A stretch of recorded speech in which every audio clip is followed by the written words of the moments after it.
Okay, Nelson Whiting here. I have another guest who's had an experience with hypnosis with me to fix a porn problem, correct? So go ahead and say hi. Hey, yeah, correct. Problem with pornography addiction. All right, all right. So we got you here and we're just gonna dive in. I'm just gonna ask you a few questions about your experience for other people who are struggling with a problem and maybe some advice that you have for them if they don't want to see a therapist, kind of things that maybe they could do or what the experience was like for you. And by the end, we'll kind of get through all of this. So just to start off, when would you mind sharing when you were first exposed, how old and what how that was for you? Yeah, I mean, porn is everywhere, right? So first exposure, I think I was probably in like fourth or fifth grade in elementary school, at like a friend's house, spending the night there, just flipping through TV channels, and then obviously like felt that was wrong, felt that was weird, didn't really know what was up, but that was where it started. Didn't like take a hold on my personal life and start to cause problems till I was much older, but really sad that even at such a young age, like it's so easy to get exposed, even when you're not looking for it, or even knowing what it is at that point. Yeah. So how old were you when you feel like you got stuck in it? Um, I mean, throughout various periods of life, but I would say addiction started and came in cycles starting at like age 12 or 13, probably. Uh-huh. And how old are you now? I am 31. Okay, yeah, so it's been a little while. All right, and so during that time, the decade or couple decades that you were dealing with this struggle, what were you noticing that the pornography was causing in your life, an effect of using the pornography?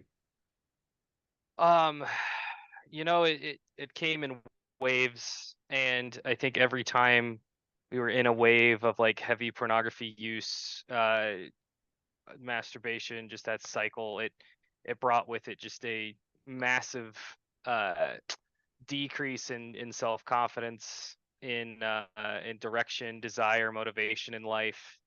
It essentially just like saps your uh just any positive desires in life, right?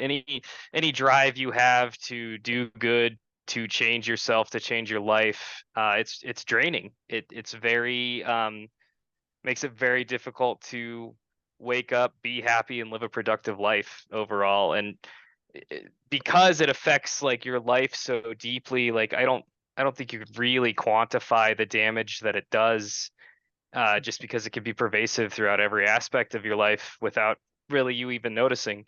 Do you think about all the desire, all the motivation it kills? Like you don't know what you could have accomplished because you were stuck. You were stuck in that cycle. Yeah, yeah, exactly. And what had you tried already to fix it? Um, I mean, I most things like tried talking to religious leaders. I had a regular talk therapist, for some other things I was going through in life as well. But brought that up with them just because it did feel so draining on my life. It tried cold turkey, tried uh, trying to stay busy. Like every tactic you hear in the book, I tried to some degree at some point.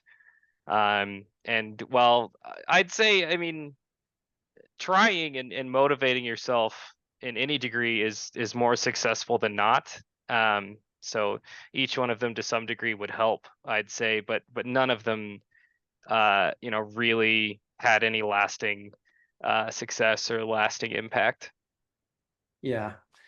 Yeah, so what did you find was triggering you? Was there a time that you noticed you were getting tempted the most? Things that would make you want to go view porn? Um, not for me personally. I think I had hit a point where, if there were, if initially there was a trigger, I think I'd gotten so deep that just it had become a part of. of my routine and part of my daily life. So I don't think there was like a trigger anymore. It was just like a constant urge in the back of my mind, that I would wake up and have and just live with and carry with throughout the day, you know? Yeah. Yeah.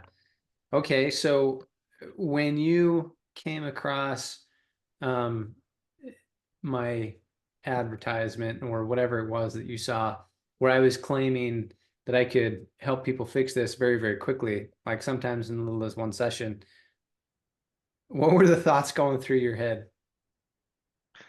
Um, Honestly, I mean, I didn't believe it. Um, but I wanted to, right? Like I saw your advertisement at like 3:30 at night. I was scrolling Instagram. I had just spent a long time looking at porn, and I was miserable, and I knew it. I knew that I had hit a rock bottom in my life. And so truthfully, while it seemed too good to be true, I was of the mindset that like I really didn't care if it was possible or not. I wanted some new method that I'd never tried, and was willing to see it through and do what it takes. Because I was just like reaching out for anything at that point, you know. Yeah. So when you found out that it was using hypnosis, did you have any reservations about that? What were your thoughts about the hypnosis side of it? Um, at first, I definitely say I did, just because you don't. I would say like pretty much all people get their idea of hypnosis like from like a cartoon you see as a kid, or like elementary school they have like a hypno guy come in to like entertain at an assembly or whatever, and it seems weird, it seems, out there, it seems fake. But after initially talking with you, because you meet with people and explain the science behind it, like you were just talking science to me, and you were talking about the psychology of how the brain works, and that's stuff that like because of addictions, because of some other things I was already at in my life, like I was studying pretty hard myself. So while initially like it seemed very out there, hippy dippy, whatever, uh, after hearing like your method and why it works and the science behind it, it was a lot more reassuring, I'd say. Yeah. Okay. So when you finally came in here, because we didn't do this remotely like I do with a lot of people, you came in and sat right here in the chair, and we had that discussion about, how this all works, like you said. And then we brought you in another session to do the hypnosis. We only ever did the one hypnosis session, right? On the pornography. Right, right. Yeah. And how long has that been? What, like 4 or 5 months at least? Yeah, it was somewhere back in October, I believe. Yeah. Yeah. So 4 months or so, 5 months. So when you came in, we started doing the hypnosis.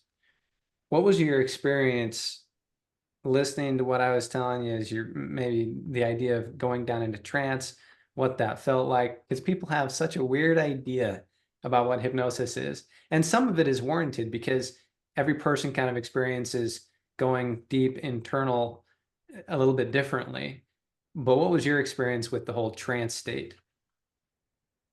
Um, so I've thought a lot about this, and I think I had a little bit less of a relaxing experience than most do. Because going into that trance state was not easy at first, and I think it's because I had some problems that were pretty deep rooted. Some issues that ultimately were causing the pornography that were at that time like quintessential as to how I viewed myself and to who I was. So it was through the trance and through your questions and getting to the root of those problems that like it gradually became more and more relaxing. And that's like how like I felt that it was working. Um, but for me, it was difficult at first, and I don't know if you remember too. Like I could not relax. It at first, as you were trying to get me into that trance state, like I felt very dizzy. I felt very uncomfortable, and it took time just to get to that spot where you're able to dig into the root of those problems and essentially just like address them, right? So that's not to say that like it was an unenjoyable experience. um I definitely, and then especially near the end, right, for the difference in feeling between when I was starting and when it was ending was night and day. But like it was like a pretty intense experience, just because was dealing with some pretty deep seated, deep rooted things. Um, I think though that's ultimately why it works, because you do confront like the root of issues that you're carrying and you don't even think about. So it definitely still encourage like people to do it. Don't let the fact that it can be a little intense drive you away. It's ultimately especially at the end when you feel your problems getting resolved, when you make the decisions to let some things go, it's extremely powerful. Yeah, well, thank you. And in all the intake forms that I have my clients sign, because we got to maintain confidentiality and we're regulated by the state and all that. And when they sign that, I make sure that I let them know, hey, this can be an intense experience. Because you never know what the Yeah, subconscious is yeah, gonna throw up as a wall. Like a lot of people will get dizzy and maybe they feel like it's a really cool floaty feeling and it's awesome. And other people are like, oh, I'm gonna throw up. I get really nauseous and I don't like this feeling. I'm really uncomfortable. And all I've done is start to ask you questions about your problem, right? And the subconscious is like, we're not going there. yeah. We're not going there. And uh, so my job is just to continue to asking those questions till the subconscious is like, all right, I guess we're not giving up on it. He's not going to give up on this. You're not going to give up on this. So I guess we better start fixing the problem, right? Um, and that is kind of interesting. Exactly. Not everyone has this beautiful experience from the beginning to the end.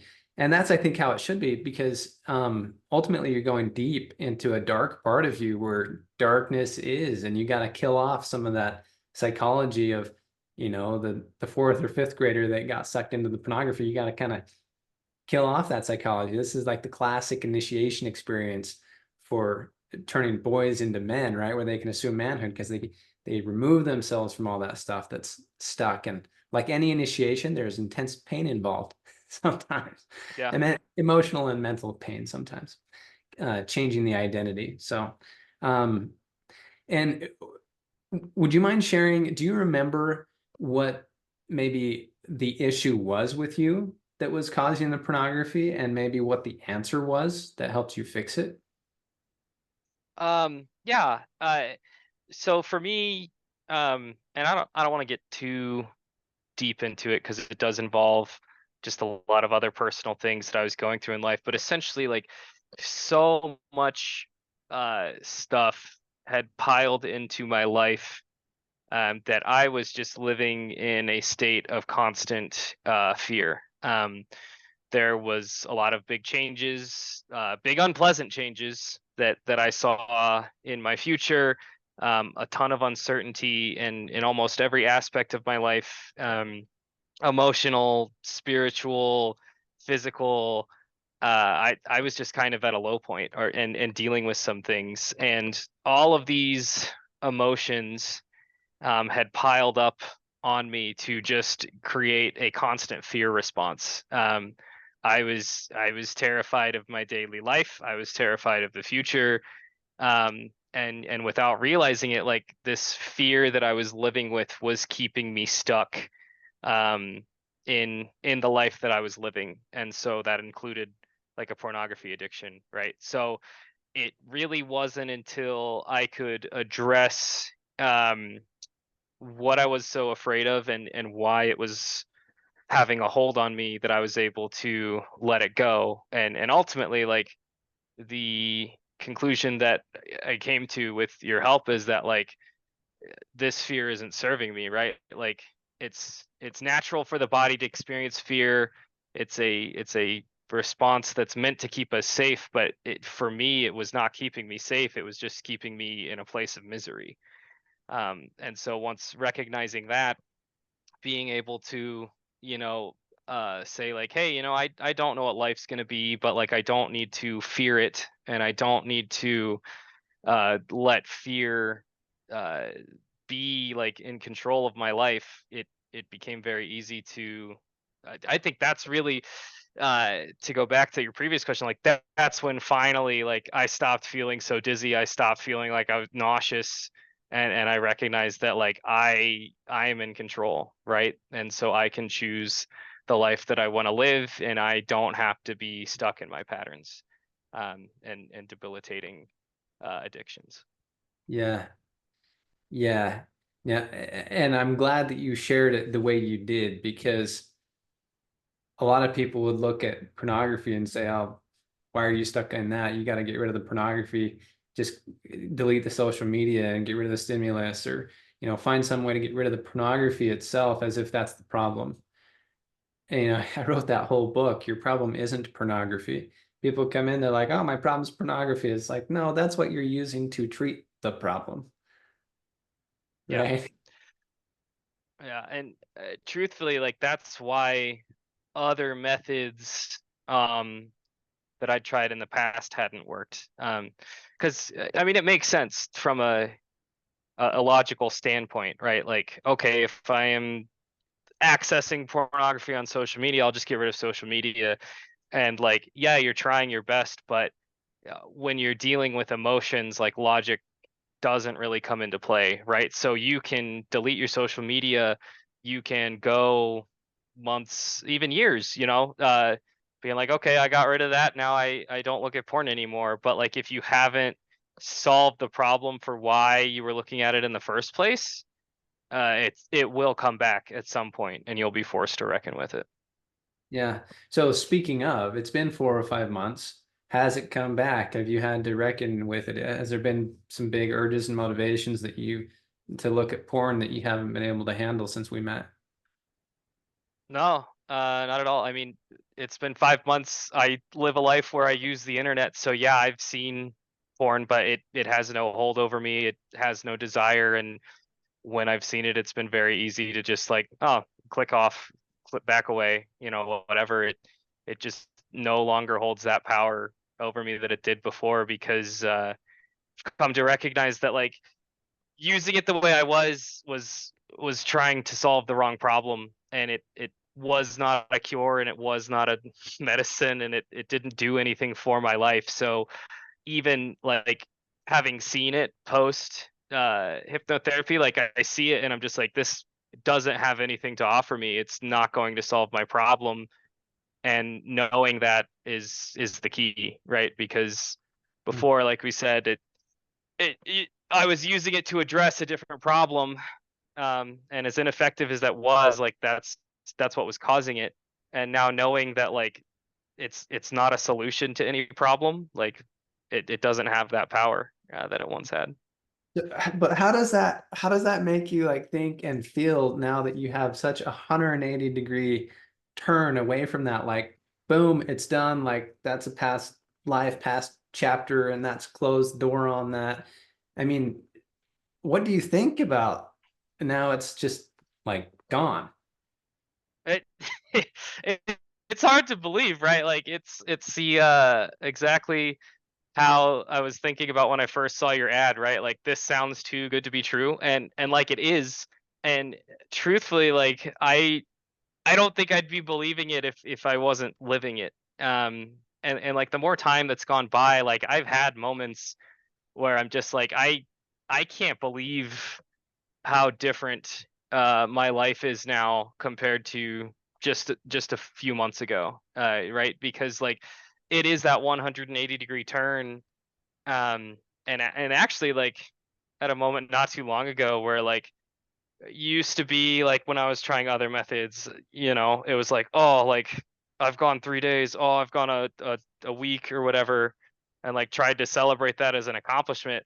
Whereas like literally like 2 days ago, I was like, I haven't even counted. Has it been like what, like 5 months? I was like, that's incredible to just have it so out of the mind that like it you don't even think about it on a day-to-day basis, like, and just to notice that the time has passed, you're a changed person, and uh able to just enjoy all those aspects of life that I was missing out on before. Yeah, yeah. So just as wrapping it up here, because I don't want to spend too much time, and I really appreciate you coming in as a client and being willing to share this experience. But what last thoughts do you have for somebody who might be uh, struggling with pornography or hesitating to reach out for help? I mean, whether they come to me or not, or maybe if they're hesitating to come in and actually do hypnosis and hypnotherapy, what thoughts would you want to share with somebody like that? um so for one, in any way that you're comfortable, um reach out for help, right? I think the biggest thing is you well, there's two big things. One, I think, and most important, is you have to do this for yourself.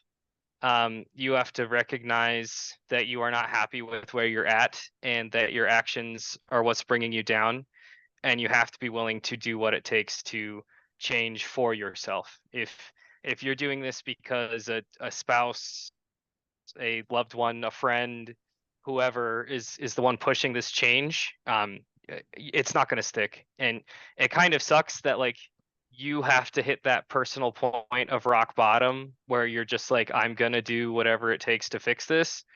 But it truly is just extremely important that you understand and recognize where you're at in life, that your addiction, whatever it is causing you harm and making you unhappy, and that as long as it takes whatever it takes, you're willing to solve the problem. And I think an aspect of the first aspect of that is, okay, if I have a problem, I need to talk about it and I need to get help. I I had mentioned previously, that like I talked to religious leaders about this. I talked to trusted family members, therapists, all of those people that I talked to about this before. But it took years, before I'd even gotten to that point, right? Like I lived with my own shame for so long, and finally then I think taking that first step and just reaching out for help, with people that I knew would be, trusting, and I could trust, and they had my best interest at heart.